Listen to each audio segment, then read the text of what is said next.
कर्मेन्द्रियाणि यह संयम यास्ते मनसा स्मरण इंद्रियार्थान विमूढ़ आत्मा मिथ्याचारा सह उच्यते। जो अपनी कर्म इंद्रियों को जबरदस्ती वश में करता है, लेकिन मन से भीतर भीतर विषयों के भोगों का रस लेता रहता है, श्री कृष्ण कहते हैं मिथ्याचारी है, पाखंडी है, आडंबरी है, क्योंकि भीतर से उसका मन रस वर्जम रसोपयस्य परम दृष्टवा निवर्तते विषया विनिवर्तन्ते निराहारस्य देहिना। ये विषयों का रस मन से भी नहीं लेना है। शब्द स्पर्श रूप रस गंध, ये 5 विषय होते हैं। शब्द विषय की इंद्री कान है, रस विषय की इंद्री जीवा है, रूप विषय की इंद्री आँख है, गंध विषय की इंद्री नासिका है, स्पर्श विषय की इंद्री त्वचा है। ये 5 ज्ञान इंद्रियां हैं और 5 कर्म इंद्रियां हैं, हाथ पांव मुख लिंग गुदा, ये 5 कर्म इंद्रियां हैं। ज्ञान इंद्रियां ज्ञान करती है, कर्म नहीं करती। आँख देखने का काम करती है, लेकिन आँख से कहो तुम 10 किलो वजन उठाओ, उठाएगी नहीं। हाथ वजन उठाने का काम करते हैं, सामान उठाने का काम करते हैं, गाड़ी चलाने का काम करते हैं, लेकिन हाथों से कहो कि रास्ता देखो, आंखों पर पट्टी बांध दो और हाथों से कहो कि तुम रास्ता देखो और गाड़ी भी चलाओ, स्टीयरिंग भी घुमाओ, कि हाथ रास्ता देखेंगे? कर्म इंद्रियां ज्ञान इंद्रियों का काम नहीं करती हैं, ज्ञान इंद्रियां कर्म इंद्रियों का काम नहीं करती हैं। कर्म इंद्रियों का काम केवल है कर्म करना, ज्ञान इंद्रियों का काम है ज्ञान करना।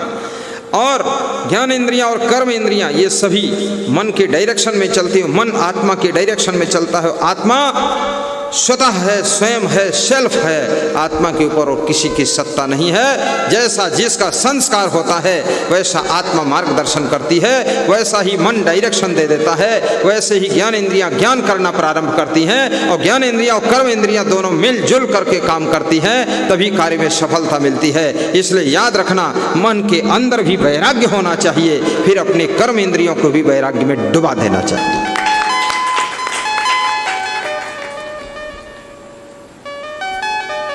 बिनु वैरागी न भक्ति है, बिनु वैरागी न ज्ञान, बिनु वैरागी न मुक्ति है, बिनु वैरागी न शान। ताते मुख्य प्रधान है सबको यह वैरागी, गुरु कृपा जा पर भई ते पावत बड़ भाग। तिनको बंदत हैं सवे सुर नर मुनि और भूप, जिनके दृढ़ वैराग्य उर मिटा राग तमको। तिनको चरणोदक सही, तिनको महाप्रसाद, तिनको दर्शन नित्य सही, जिनकी मिटी उपाद। कितने लोग बिना विवेक का वैराग्य करते, भोजन नहीं खाते, चावल चबाते, कोई लोग कच्चे गेहूं चबाते। ये वैराग्य नहीं है, मूर्खता। गेहूं का आटा बनाइए, आटा की रोटी बनाइए और सब्जी बनाइए, ठीक से खाइए, शरीर के साथ खिलवाड़ मत करिए। पशु पक्षी भी शरीर के साथ खिलवाड़ नहीं करते हैं, ये साधु बनकर नौटंकी मत करो। एक साधु ने कच्चा आटा घोर के पी लिया, तो कच्चा आटा उसकी आंतों में लेई जैसे चिपक गया, फिर उसकी आंतें सड़ना शुरू हुआ, ऑपरेशन हुआ। 10 दिन आते फाड़ के डॉक्टर बोले अब सूखेगा और फिर निकालेंगे, इसको क्या करें। फिर वो मर ही गया 10-15 दिन।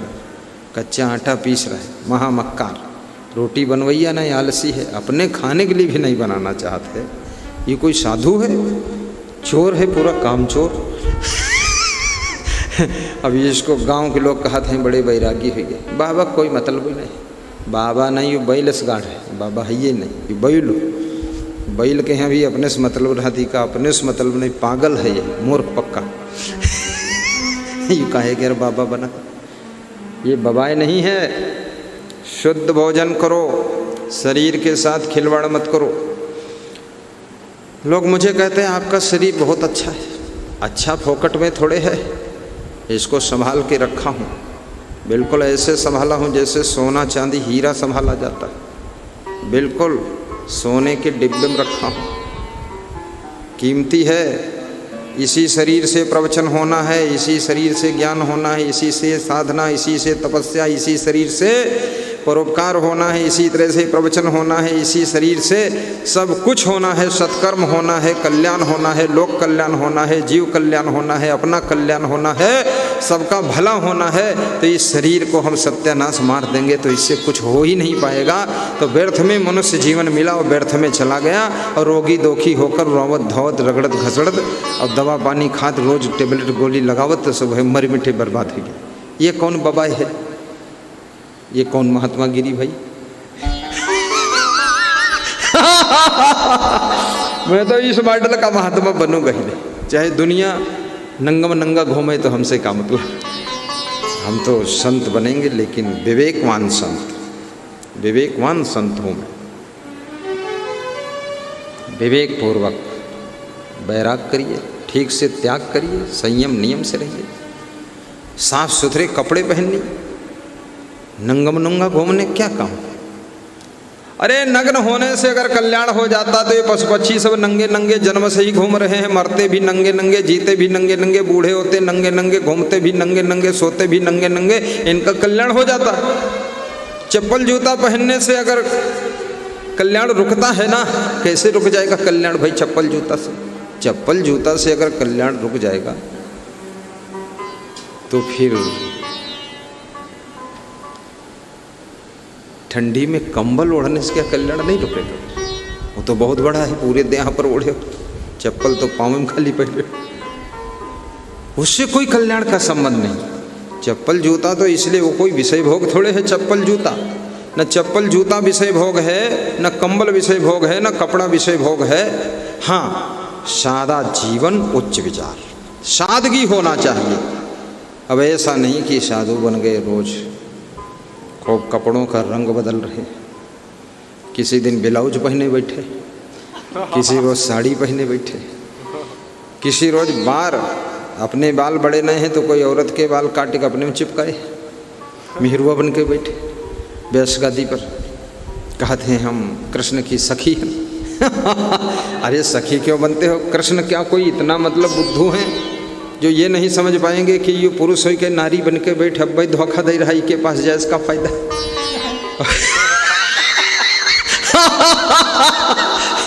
है तो पुरुष और मेहरुअन के कपड़ा पहने, औरत की ड्रेस पहने, साड़ी पहने, ब्लाउज पहने और नाकम नथुनी भी पहने और लाली टिकुली बिंदी लगाए और पायल बजावत और नाचत भी, कहते हम कृष्ण की सखी बन गए।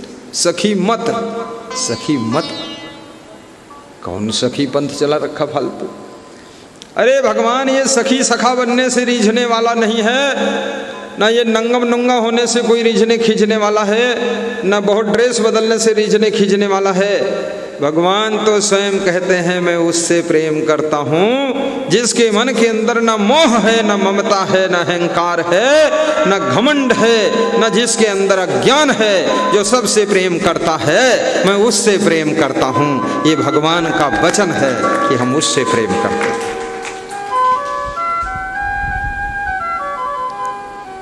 अद्वेष्टा सर्वभूतानां मैत्रः करुणैव च, निर्ममो निरहंकारः समदुःखसुखाक्षमी।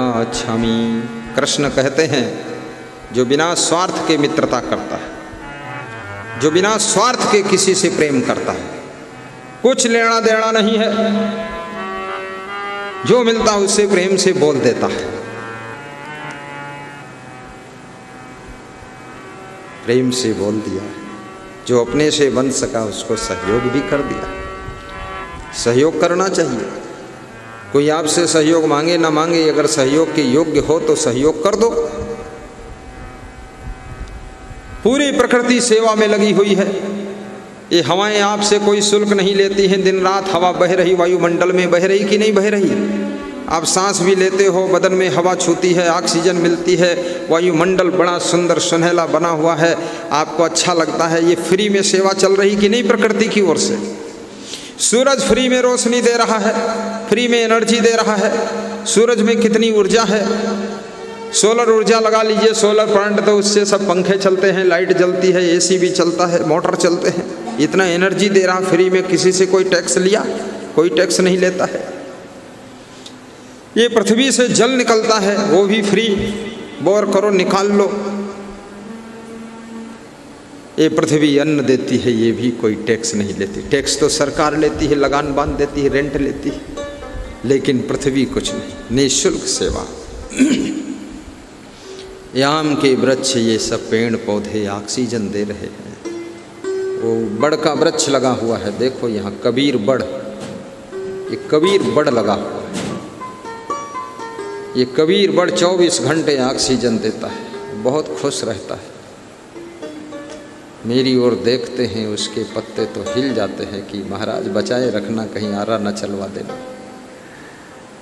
डॉक्टर ने यहाँ करके बताया इस कबीर बड़ को कोई काटेगा नहीं, ये पूरे आधा किलोमीटर की वायु को शुद्ध करने का काम अकेला करेगा।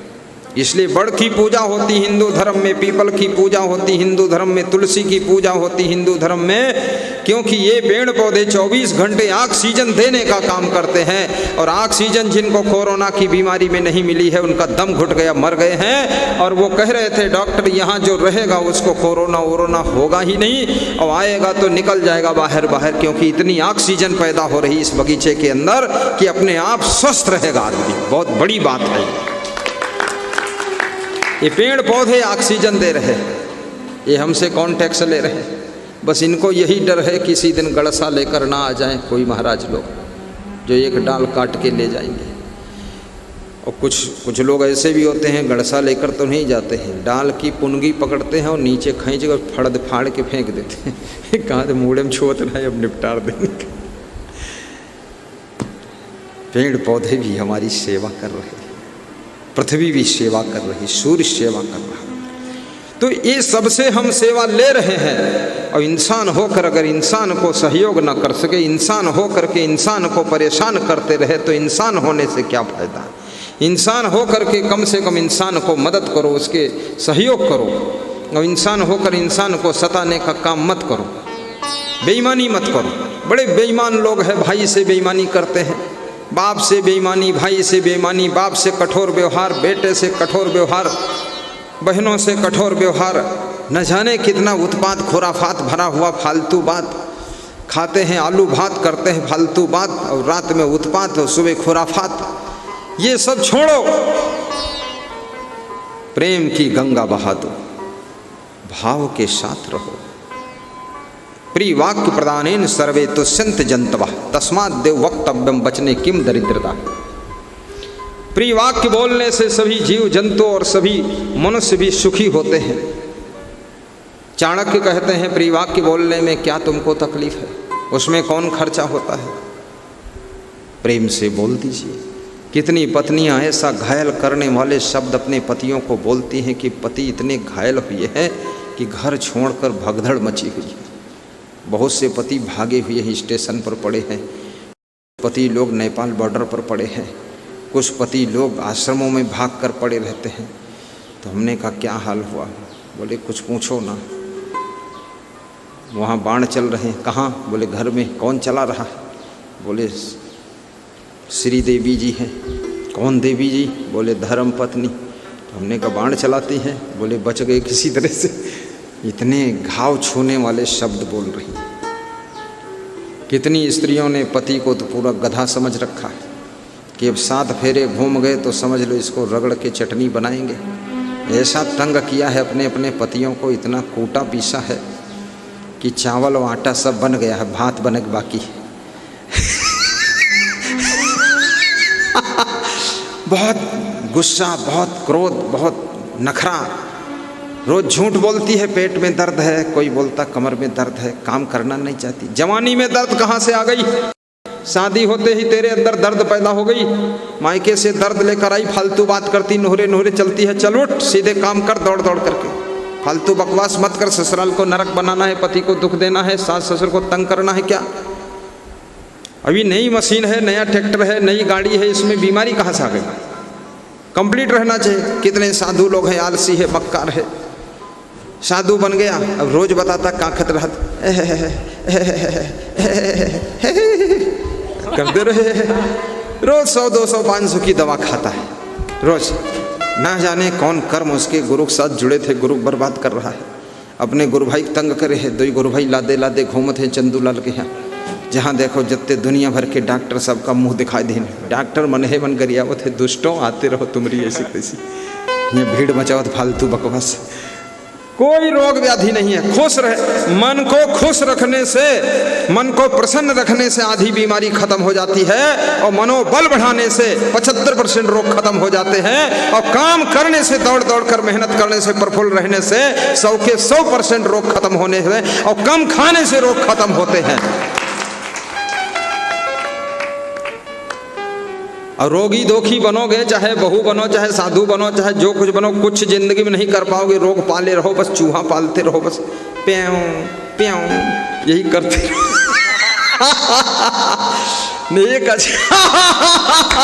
एक अक्षर पढ़ लिख नहीं पाओगे, कुछ नहीं याद होगा, खोपड़ी गंजी लिए घूमते रहो, खोपड़ी के बाल भी झड़ जाएंगे सब। ये रोग व्याधि क्यों पालते? व्यायाम क्यों नहीं करते हो? योगा क्यों नहीं करते हो? हमारे पास तो ऐसे लगता है कनक भूधरा कार शरीरा, समर भयंकर आदि बलबीरा। देख कर लगता है कोयला की खदान से निकल कर आया है, भूत प्रेत है। उसकी पत्नी को देखता हूँ तो अरे पत्नी क्या पूरी भूतनी है, और उसके पति को देखता हूँ तो अरे भस्मासुर आ रहा है। मैं उनको बताता हूँ कि दोनों मिलकर योगा करो, व्यायाम करो, पैदल चलो। बोलते हैं 2 दिन चलता हूँ फिर बंद कर देता हूँ। किसके लिए बंद करते हो? बोले भूत नहीं रह जाऊँगा, फिर क्या करूँगा। भूत और भूतनी, पति और पत्नी, दोनों जोड़ा है, दोनों कंपटीशन पर चर्बी तसला भर के भात खाते, और मैं बाल्टी भर के दाल डालते, जैसे कोई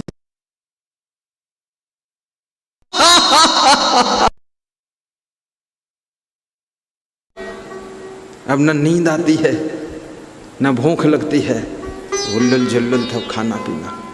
कम खाओ महाराज, खुश रहो, जोर से हंसना भी सीखो, अकेले में खुश रहा करो। जितनी ज़्यादा तुम गुस्सा करोगे, क्रोध करोगे, टेंशन में रहोगे, तनाव करोगे, दुखी रहोगे, हाय दाय में पड़ोगे, उतना ज़्यादा रोगी रहोगे, बीमार रहोगे, बहुत गफलत में पड़ जाओगे। आप खुश रहोगे, प्रसन्न रहोगे, मन में कोई टेंशन नहीं रखोगे, आपकी आधी बीमारियां तो यूं ही खत्म हो जाएंगी। खुश रहना सीखो। खुश रहने के लिए तुमको कोई धन नहीं देगा, दौलत नहीं देगा, पद अधिकार नहीं देगा, कोई सामान नहीं देगा, सम्मान नहीं देगा, कोई कुछ नहीं देगा। क्यों देगा? क्यों देगा? क्यों देगा? किस लिए देगा? क्या बात बताइए ना। कुछ दे कोई ना दे, कुछ देने से भी सुख शांति नहीं मिलती है। कुछ हो ना हो, लेकिन मुफ्त में खुश रहना सीखो, प्रसन्न रहना सीखो, टेंशन करना बंद कर दो। देखिए आपकी जिंदगी में स्वास्थ्य वापस लौटेगा। और मेहनत करिए, आप आलस्य मत कीजिए।